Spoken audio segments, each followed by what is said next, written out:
ഒരു ഓഫീസിൽ കുറേ ഡിപ്പാർട്ട്മെൻ്റ് ഉണ്ടാവും അല്ലേ? ഈ കുറേ ഡിപ്പാർട്ട്മെൻറ്റിൽ കുറേ സെയിൽസ് ടീമും ഉണ്ടാവും. ഈ സെയിൽസ് ടീം ഒരു സെയിൽസ് ടീം വിജയിക്കുന്നതിൻ്റെ ഒരു രഹസ്യം എന്താണെന്നറിയോ? അതെന്താണെന്ന് വെച്ച് കഴിഞ്ഞാൽ ഈ സെയിൽസ് ടീം പരസ്പരം മത്സരിക്കില്ല. അവരുടെ സെയിൽസ് ടീമായിട്ട് പരസ്പരം ഒരിക്കലും അവർ മത്സരിക്കില്ല. അവർ ആ സെയിൽസ് പേഴ്സണിനെ ഹെൽപ്പ് ചെയ്യുള്ളൂ. അതായത് ഇപ്പം നിങ്ങളെ ടീമിൽ ഒരു 10 പേരുണ്ട്, അതിൽ 2 പേർക്ക് ബിസിനസ് കുറവാണ്. സോ ബാക്കി 8 പേര് ചെയ്യുന്ന ബിസിനസ്സിൽ നിന്ന് 1% ബിസിനസ് ഇവർക്ക് കൊടുക്കും. അതുകൊണ്ട് ഇവരും സർവൈവ് ചെയ്യും.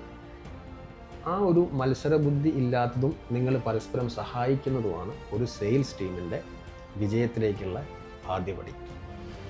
ഉണ്ടട്ടോ, എല്ലാവരും ചെയ്യുന്നൊക്കെ ഉണ്ട്.